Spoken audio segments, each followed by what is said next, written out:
My name is Tonya Curry, and this is this week's Acumen Media Report.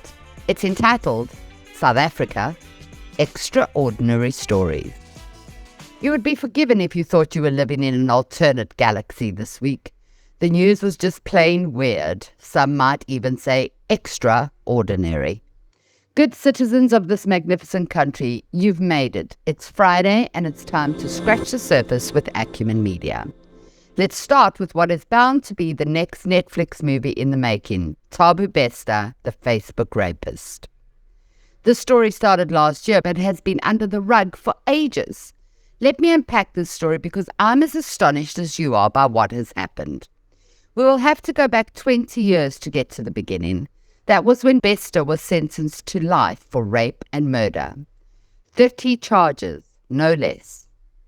I watched him talking to a psychologist before his court case was due, and believe it or not, he is highly intelligent and strikingly manipulative. He said that he did rape those women, but that the murder was a mistake. The knife just happened to be in the way. While serving his sentence and sanctioned by the prison service, Thabo Bester had a laptop and was able to run a huge scam from behind the prison walls. This foul man was running a scam under the name 21st Century Media. Here behind the walls, he held an upmarket media event in 2018 that was pitched as an uplifting event for women in media. Even celebrities like Yvonne Chaka Chaka attended. The unsuspecting audience was told that the event would be hosted by Tom Motsepe from New York via video call. He used the surname Motsepe because he claimed to be a relative of Patrice Motsepe, which obviously he was not, and that was also not true. When the stage lit up to meet this uplifting gent, guess who turned up on the screen? You guessed it, Bester. From his prison cell, dressed in a snappy suit to boot. The audience sang happy birthday to him, and he laughed so much he almost fell off his chair. I swear I don't make this stuff up. I just read the news so you don't have to. Erstwhile, his girlfriend, Dr. Nandi, can such a man have a girlfriend? Now, more likely a partner in crime, right? She was living in a 12 million rand luxury mansion just a street away from Ramaphosa's private residence. And then, the great escape. Last year in May, a body was found in Bester's cell. There had been a fire, and it was assumed that Bester was dead. Turns out, quite the opposite. The body belonged to some other person. We still don't have any idea who that person is, which is ridiculous, or extraordinary if you like. Bester didn't die in the fire, and neither did the John Doe in the cell. It was determined after the public started asking difficult questions that the person in the cell had died from a major trauma to the head, and was then set on fire. And it was during this debacle that Thabo Bester escaped from Mangaung prison and moved into the mansion with Dr. Nandi. A word on Dr. Nandi. She's not a real doctor, obviously. I'm sure you worked that bit out. And so the blame game began. Many blamed G4S, the outsourced prison transfer company, for the Great Escape, but as much as they are implicated, so is the entire prison's management. Let's get real here. The whole chain was bribed. You don't pull off an audacious crime without having top brass involved. So today we have no idea where either Bester or Dr. Nandi have disappeared to, and we have no idea who died in cell 35. I guess we'll have to wait for docky justice with this one. Both the police and prison are just waiting for the story to die out with the hope that we will forget about it. There's nothing funny about the story. It's just extraordinary.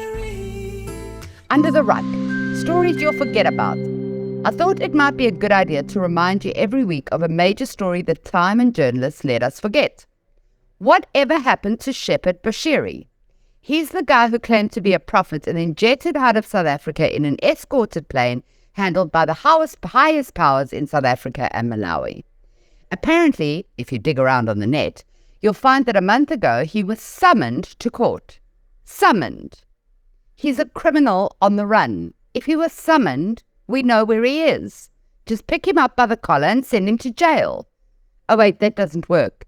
Extraordinary story. Under the rug. Talking about extra, The coalition collision in Ekurhuleni and Tshwane made us feel like we were watching ping pong. There were more mayors and speakers than you can count. I've tried and failed to follow the whole thing, and here's a quick summary so that you don't have to endure what I did in this extraordinary story. Cast your minds back, not as far back as the Facebook rapist, but a month or so ago. The Tshwane Mayor Randalls left after allegations were abound that he nicked 10 bar. In Cope's Makwarele was made Speaker of the House. After 7 days, Makwarele was ousted because in his past he declared himself bankrupt but failed to declare that to anyone else. 2 days later, he was back with a rehabilitation certificate, which was a clear forgery. And after that, he left of his own accord with an uncooked omelette on his face. In Ekurhuleni, we all remember that Tanya Campbell was removed. Several times, I think. The ANC and the EFF removed her back in October 22 and reinstated her 2 weeks later. On Thursday, she was ousted again by the EFF and the ANC, and now an AIC member, Ndongwane, becomes the mayor. What's the beef with mayors? Man, look at you. Not one of you is fit to lead, let alone fix our municipalities. This is a very poor sideshow, and we aren't even watching anymore as you fight over yourself with chains. Ketang politics. Extraordinary story. Saliers was voted in and out, and everyone sang the hokey pokey. Then Tanya was back and she wasn't, and up to last night, Ekurhuleni was mayorless. What's the beef? It's crazy how my words run out so fast. I haven't even scratched the surface, so let's digress a little more to bring you Acumen's news feature. Scrubbing the red carpet. It's a set of mini bios about the characters that play in this drama we call South Africa. It occurred to us that perhaps you don't know who Khaki, Carl or Razzmatazz are. We fixed that by summing up their history at Acumen and how they earned their nicknames. It's funny, it's daring, and it comes on every hump day. Wednesday, to get you through the week. Find it on our social media platforms and let me know if it makes you laugh. This week we feature Camo, Khaki, Knee-Highs, Carl Knee-House, the scrub. Right, let's pick up the pace and focus, Curry. There were several arrests in the AKA murders. The police are tight-lipped, and I'm going to put myself out on a limb here. Nothing will happen. It's just showmanship. Keeping our hopes alive after this extraordinary story. The Tembisa hospital story got bigger and more extraordinary. Turns out there was a tender not just for skinny jeans, but for raincoats too. 1 billion rand gone in a flash, and not a fashion ramp in sight for what could be the best-dressed government hospital in the world. Extraordinary story. Think that's extra large? Try this for size. Putin is on his way to South Africa, and we have told the world, in no uncertain terms, that we will not arrest him. The ICC have a warrant for his arrest. That's a joke. Who on earth is going to arrest Putin? He does Sambo. We can't even arrest Zuma. He does nothing. And in my opinion, it is highly unfair to put SA center stage in an arrest that could blow up the world. Naledi Pandering Pandor did her job well as she gushed over Mother Russia. The danger to South Africa is that if we don't arrest him, which we won't, we may be subject to sanctions. Well, I say that, and then I remember the Al Jazeera documentary, which basically names Southern Africa as the money laundering headquarters of the world. Gold washes well, apparently, and we have lots of that. So maybe we'll get away with this to keep the whirlpools rolling. If you didn't watch the docu because you knew I would, it is safe to say that both Standard Bank and Sasfin are heavily implicated in this laundry cycle, and they may be waking up to a dirty media hangover this morning that even Omo can't wash out. Extraordinary story. There, my friend Dali was filibustering about a quorum in Madame Boosie's inquiry. This week we saw the impossible, the extraordinary use of mountains of pointless words from Dali Mpofu. He stopped after lunch to chuck a new off-ramp into the works. Janti, the chair, was told that the whole proceeding was not a quorum because the MPs were absent from this week's edition of the Meanderings. I'm not surprised. I play him on double speed and it's still too slow. I'd also Kekalezi. Jante tore him a new one and the show moved on. On Monday, Advocate Bauer takes on Madam. That should be extra. But the likelihood is that the public neglector won't even turn up, or some other side road will be presented. Bored? You bet. Not such an extraordinary story once you've watched it for almost a year. Right, with speed now. Thabo Mbeki wrote a letter that was leaked, in other words, published, stating that South Africa cannot ignore the Farmgate matter and it must be investigated. The Minister of Electricity's party is over and we're back to stage 4 and stage 6. I read a frightening article of how the mining companies are rolling out plans in preparation for a complete grid collapse. Extraordinary stories. Both Lee Matthews and Reva Steenkamp's killers are up for parole, and we are all disgusted. I don't ever want to talk about Oscar again, and here I am.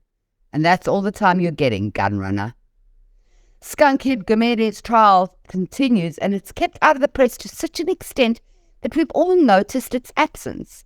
Is the media bought? This should be the story of the month, surely. It's extraordinary. The SA Tourism Spurs deal was scrapped, and Spurs themselves had an extraordinary week. But I don't do sports, so you'll have to read that for yourself. Muggs de Ruyter is back and will appear at Scopa, the same place we dealt with Eskom years ago and where nothing happened. The ANC Youth League has become the ANC Pensioners League as Gogo Dlamini takes the helm. I thought she'd be at the Zol Expo, to be honest. She's a legend in the 420 Club, not so much in politics. There's a new political party that I cannot pronounce. Treluva. BP left South Africa. You missed that one, right?